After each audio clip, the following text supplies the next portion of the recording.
Welcome back. You are listening to Long Beach Radio, and it's a very special day. It's our Pacific Rim Hospice Society fundraising radio-a-thon, and yesterday we had a kind of a surprise donation come through, and I've got Will on the phone. Can you hear me, Will?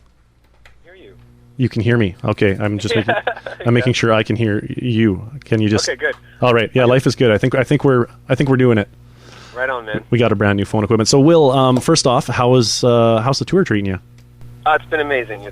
We did the Winnipeg and back, and we just, I don't know. It's been one of those things where you show up and you kind of forget what it is you do, and you forget that people care about what you do, and you show up to a room and it packs out with people all jacked up to, they can't wait for you to start to sing a song, and it feels wonderful. Groovy. That sounds like a pretty good gig. Is there a way you can speak louder? There is a way. There we go. Louder by yelling. By yelling. Okay, can you please yell for me and ruin your voice? It won't ruin my voice. It'll just make me sound like I'm mad at you with all your questions. All right, I know you're not mad at me. I know you're a kind, giving individual, and that's actually part of the reason we're talking to you today. Yeah. First off, is the donation of the guitar. First off, let's talk about the guitar. What is this? Is it? I've heard it's a tour guitar. It's a real, honest-to-God rock and roll guitar.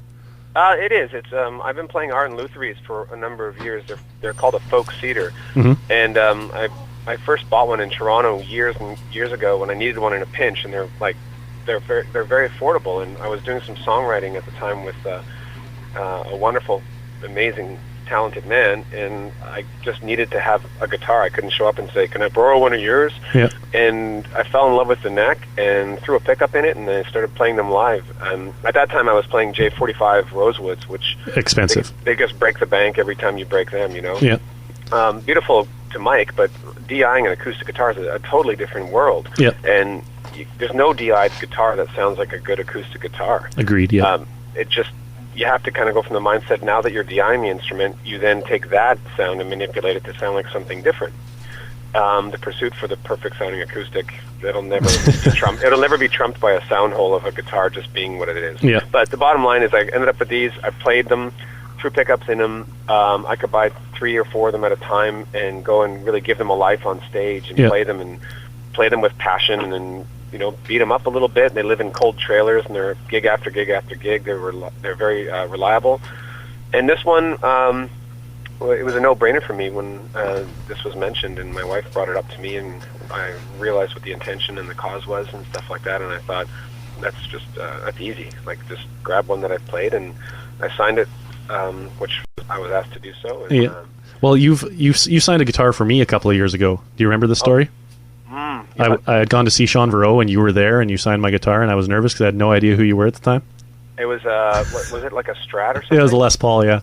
Oh, Les Paul. Yeah. Okay, was it white? No, that's you told me that story though. You told me that story. No, this was it's like a burgundy kind of the red wine, the Les Paul Studios. Okay, cool. Yeah. Right on. Anyway, hospice in general was the cause. Was that part of the reason? Was the cause kind of something close to your heart, and that's why you were so quick to jump on the on the guitar thing, or? Yeah, pretty much. I mean, it's something that now you look at something like cancer. Dogs are getting cancer now. Mm-hmm. Cancer is common, like it's becoming the new flu. Mm-hmm. I mean, we all know people that are affected by it, and different varying degrees of it. And if you're fortunate enough to beat it and be around, great. And if you're not, I don't know what's more devastating: losing somebody in a heartbeat without ever saying goodbye, or slowly losing somebody and having to say goodbye to them every day. Mm-hmm. So it was, I'd even written a song a long time ago about actually having a terminal illness. And I don't know, it's just something that, I mean, there's inevitably endless amounts of things that are very valid charities. And mm-hmm. like, especially now with the population of the world the way it is, every day you turn on the news and something is devastating. Yeah. So that kind of stuff, when it comes to me and it just makes sense, that's when it's quite easy to just do what you got to do and not have to sit back and relax and wonder, if you won the Powerball, how much would you give away to what charities, right? Just do what you can when you can. The moment presents itself, and go with your gut all the time, always. And it's just, it doesn't even seem like, in a weird way, without getting too deep, or all I can imagine is that somebody could actually play that instrument and make music and let the instrument continue living, and by way of doing that, bidding a shitload of money to support something that's fantastic. Yeah, well, and it shouldn't be about whether or not anyone deems me worthy of I like Will, so I want to own something of his. Yeah. What if he gets famous? I better buy it now. That's not the whole point of it is that the instrument is supposed to be played, All and right. it's supposed to be. Hopefully, someone bids $10,000 for it. Well, what we've decided to do, we've decided to make it kind of a universal, an opportunity for everyone, a lure for everyone. So anybody who donates to the cause, any set amount is actually getting it entered. We're going to do it more as a raffle. Oh, that's a wonderful idea. So that's great. Yeah, so people who might not be able to bid $10,000 for it have a chance to get in the moment and support the cause however they can. I love it. That's really brilliant. Sweet. And hopefully we'll do the presentation actually tomorrow at your show if all the timing works out with the draw and what have you. You're playing the Legion tomorrow. That's going to be a ton of fun. Yeah, you bet. It's always a good show there. I've always enjoyed it, to be honest. And for the most part, I think people are coming out to see music, which makes a big difference. Yeah. For sure, we have a lot of music lovers out here, and I want to end the interview, and I want to thank you very much for your donation, and I look forward to seeing the show tomorrow. Is there a Will song you've never heard on the radio that you would like to at least know somebody has heard on the radio?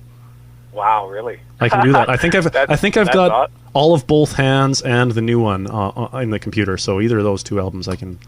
The new one, the whole new album, yeah. Wow. Finally, Cam didn't get it to me until like last week. Oh, that's awesome. Yeah, helpfully. Oddly enough. I kind of got to go with Why Ask Why. Okay, deal. It's fairly produced and it's a big song, but I'm really proud of that song.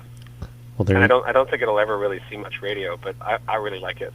All right. Well, we'll spin the heck out of it for you. Okay. Thanks for your time, Will. Enjoy the rest of the tour, and we'll see you tomorrow night.